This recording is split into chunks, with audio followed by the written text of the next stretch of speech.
Hello friends, welcome back to our channel target MPPSC no मक्कारी। I hope you all are well. आप सभी अच्छे से हैं, अच्छे से अपनी प्रिपरेशन कर रहे हैं। जैसा कि आप सभी जानते हैं, ये चैनल मेंस राइटिंग के पर्पज़ से स्टार्ट किया गया है। प्रीवियस ईयर के पेपर का सॉल्यूशन चल रहा है। 2014 पेपर कंप्लीट हो चुका है, 2015 का सॉल्यूशन अभी चल रहा है। पेपर सेकंड का पार्ट ए यानी कि पॉलिटी है ये, और हमारे चैनल का पार्ट 27 है। अगर आपने अभी तक ये चैनल सब्सक्राइब नहीं किया है तो प्लीज़ सब्सक्राइब कर लें। तो चलिए स्टार्ट करते हैं अपने पहले क्वेश्चन से। पहला क्वेश्चन है, जनहित याचिकाओं का क्या उद्देश्य होता है। जनहित याचिकाएं क्या होती हैं? जनहित याचिकाएं PIL भी बोलते हैं जिसे।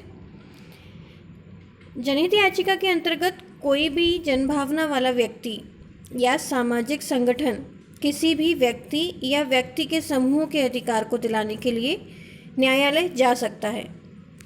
जिस व्यक्ति के लिए वह जा रहा है, अगर वह व्यक्ति निर्धन है, अज्ञान है अथवा अपनी सामाजिक आर्थिक रूप से प्रतिकूल दशाओं के कारण न्यायालय उपचार के लिए नहीं जा सकता, कोई व्यक्ति या व्यक्ति समूह जो कि न्यायालय के दरवाजे तक पहुंचने में असमर्थ है, उसके लिए कोई व्यक्ति या व्यक्तियों के समूह द्वारा उसको अधिकार दिलाने के लिए न्यायालय जाना जनहित याचिका। क्वेश्चन है, जनहित याचिकाओं का क्या उद्देश्य होता है। पहला, कानून के शासन की रक्षा।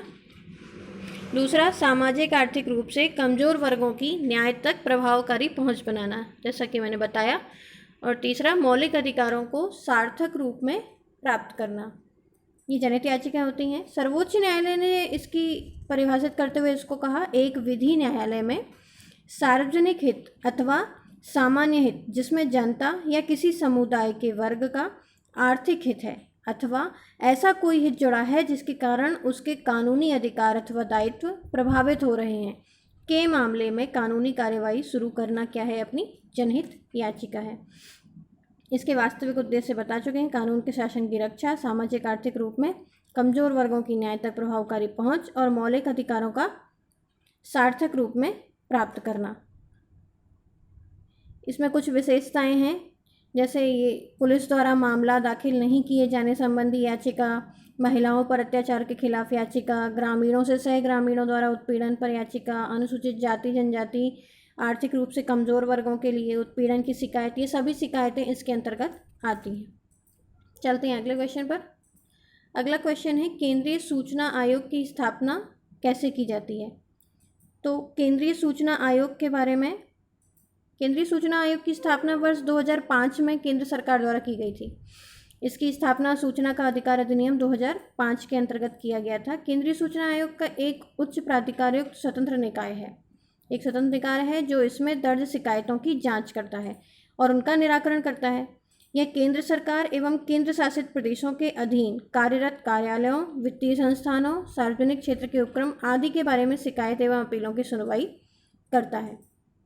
इसमें क्या कौन कौन होते हैं, एक मुख्य आयुक्त होता है और सूचना आयुक्त होते हैं। तो जो सूचना आयुक्त होते हैं उनकी संख्या 10 से अधिक नहीं होनी चाहिए। इन सभी की नियुक्ति राष्ट्रपति द्वारा की जाती है एक समिति की सिफारिश पर। उस समिति में कौन होता है, प्रमुख रूप से प्रधानमंत्री, लोकसभा में विपक्ष का नेता एवं प्रधानमंत्री द्वारा मनोनीत एक कैबिनेट मंत्री होता है। ये समिति हो गई। इस आयोग का अध्यक्ष एवं सदस्य बनने वाले सदस्यों में सार्वजनिक जीवन का पर्याप्त अनुभव होना चाहिए और उन्हें विधि, विज्ञान, तकनीक, सामाजिक सेवा, प्रबंधन, पत्रकारिता आदि का विशिष्ट अनुभव होना चाहिए। ये उनकी योग्यताओं में आता है। चलते हैं अपने प्रश्न पर। केंद्रीय सूचना आयोग की स्थापना कैसे की जाती है। इसकी स्थापना राष्ट्रपति द्वारा समिति की सिफारिश पर की जाती है। इसमें एक मुख्य सूचना आयुक्त एवं अन्य आयुक्त होते हैं, अन्य सूचना आयुक्त होते हैं जिनकी संख्या 10 से अधिक नहीं होनी चाहिए। और समिति में प्रधानमंत्री, लोकसभा में विपक्ष का नेता एवं मनोनीत कैबिनेट मंत्री होते हैं, जिसकी सिफारिश पर राष्ट्रपति क्या करता है, इसका गठन करता है, इसकी स्थापना करता है। चलते हैं अगले प्रश्न पर। इनकी कुछ शक्तियाँ भी देख लेते हैं। इनकी कुछ शक्तियों में जैसे जन सूचना अधिकारी की नियुक्ति न होने के कारण किसी सूचना को प्रस्तुत करने में असमर्थ रहा हो, उस पर इनकी शक्ति होती है ना। यदि उसे लगता है कि उससे द्वारा मांगी गई सूचना अपर्याप्त, झूठी है, उन पर कार्यवाही कर सकते हैं, जानकारी प्राप्त कर सकते हैं।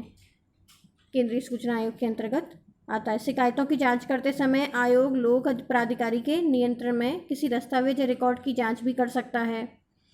आयोग को यह शक्ति प्राप्त है कि वह लोक प्राधिकारी से अपने निर्णयों का अनुपालन सुनिश्चित करे। किसी विशेष रूप में सूचना तक पहुंचना हो, जन सूचना अधिकारी नहीं है वहां ऐसे अधिकारी की नियुक्ति करने के आदेश देना हो, ये सभी केंद्रीय सूचना आयोग के अंतर्गत शक्तियां आती हैं। चलते हैं अगले प्रश्न पर। अगला प्रश्न है, भारतीय संविधान के अंतर्गत केंद्र एवं राज्यों के मध्य शक्तियों के विभाजन का क्या आधार है? तो केंद्र एवं राज्यों के मध्य जो शक्तियों का विभाजन है वो मुख्यतः 3 आधारों पर होता है।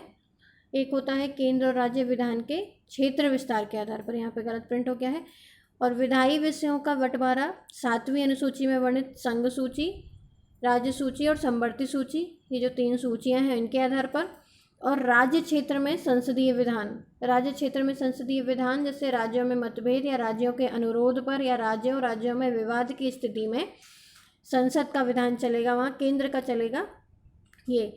और एक हो गई संघ सूची, राज्य सूची, समवर्ती सूची, संघ सूची में केंद्र, राज्य सूची में राज्य, समवर्ती सूची में दोनों, और केंद्र और राज्य के विधान क्षेत्र के अंतर्गत उनका क्षेत्र विस्तार के आधार पर। तो ये 3 आधार पर भारतीय संविधान के अंतर्गत क्या होता है, इनके मध्य शक्तियों का विभाजन किया गया है।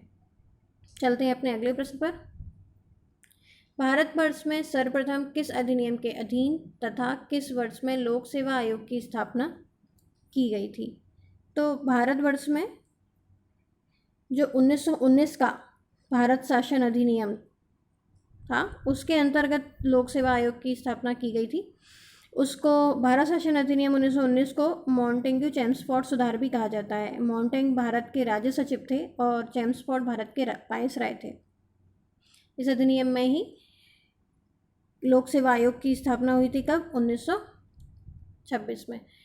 1919 के भारत शासन अधिनियम द्वारा की गई, जिसे मॉन्टेग्यू चेम्सफोर्ड सुधार भी कहा जाता है। 1926 में सिविल सेवकों की भर्ती हेतु लोक सेवा आयोग का गठन किया गया। भारत के सेक्रेटरी ऑफ ऑफिस स्टेट की अध्यक्षता में संचालित सेवाएं 2 भागों में बट गईं, अखिल भारतीय सेवाएं और केंद्रीय सेवाएं।